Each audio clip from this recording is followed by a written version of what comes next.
ఈరోజు సమావేశానికి వచ్చినటువంటి గ్రామ సర్పంచ్ గారికి, అలాగే వార్డు సభ్యులు, గ్రామ పెద్దలు, మహిళలు,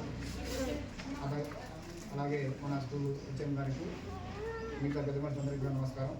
ఈరోజు తెలంగాణ ఆవిర్భావ దినోత్సవం సందర్భంగా మనందరం కూడా జెండా ఎగరడం జరిగింది.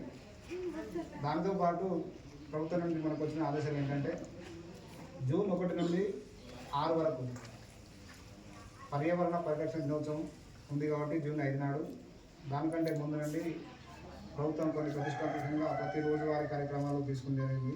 ఆ రోజువారీ కార్యక్రమాల్లో భాగంగా ప్రతిరోజు కూడా ప్రతి ఇంటి నుండి తడి చెత్త, పొడి చెత్త, హానికారక చెత్త, ప్రమాదకర చెత్త అని ఈ 4 రకాల చెత్తలు ఈ ముందు ఏదైతే బాక్స్ ఉంచామో ఆ రకంగా ఇంటి నుండే రావాలి. మేము తీసుకొచ్చి మా సిబ్బంది కొంటపోయి ఆడ వేరు చేయడం కాదు. మీ ఇంటి నుండే ఇంట్లో చిన్నపిల్లలు కానీ వృద్ధులు కానీ ఉంటే వాళ్ళ ద్వారా వీటి మీద అవగాహన కల్పించి ఏ చెత్త ఇంట్లోకి పోతుంది అనేది ఇప్పుడు ఉన్నటువంటి పాలకవర్గానికి, మహిళా సంఘాలకి, యువత పెద్ద ఎత్తున ఏడాది గ్రామ పంచాయతీకి వస్తుంది కాబట్టి వాళ్ళందరికీ కూడా అవగాహన కల్పించమని మనకు ఆలోచన ఉన్నాయి. కాబట్టి తడి చెత్త అంటే ముఖ్యంగా వంటగది చెత్త, పండ్లు, కూరగాయలు, తొక్కలు, ఆకులు, టీ ఇట్లాంటి అన్ని తడి చెత్త కిందకి వస్తాయి.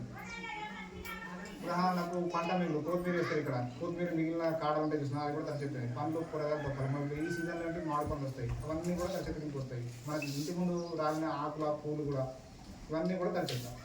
ఈ ఫోటో చూడండి, ఇక్కడ ఉన్నాయి అన్నీ మనం చూసినాయి. కాకపోతే మనం ఇంప్లిమెంటేషన్ అంటే దాన్ని అమలుపరచడంలో మాత్రమే ఫెయిల్ అవుతున్నాం. ఇక్కడ నుండి కూడా అలాంటి జరగవుతుంది. ఎందుకంటే గ్రామ పంచాయతీకి పాలకవర్గాలు వచ్చినాయి. ప్రతి వార్డు నుండి కూడా ఆ వార్డు నుండి తడి చెత్త రావడానికి, పొడి చెత్త రావడానికి 4 రకాల చెత్త కలెక్షన్లో సంబంధిత వార్డు మెంబర్ గారే యాక్టివ్గా ఉండాలి. గ్రామాన్ని మొత్తం చూసుకునేది మాత్రం సర్పంచ్ గారి ఆధ్వర్యంలో 100% ఈ రకంగా జరగాలనేది ప్రభుత్వ ఉద్దేశం. దానికోసం అని చెప్పేసి ఈరోజు గెలిచిన పాలకవర్గ సమక్షంలో ప్రజలందరికీ కూడా అవగాహన కల్పించమని ఆదేశాలు ఉన్నాయి. ఈరోజు చూసుకుంటే పొడి చెత్త వచ్చేసి ప్లాస్టిక్ సీసాలు, కాగితాలు, పాట్ బోర్డు, లోహ పదార్థాలు అంటే ఇనుప వస్తువులు ఏమైనా ఉంటాయి కూడా, పాత బట్టలు, చెప్పులు ఇవన్నీ కూడా పొడి చెత్త కిందకి వస్తాయి. Water bottles.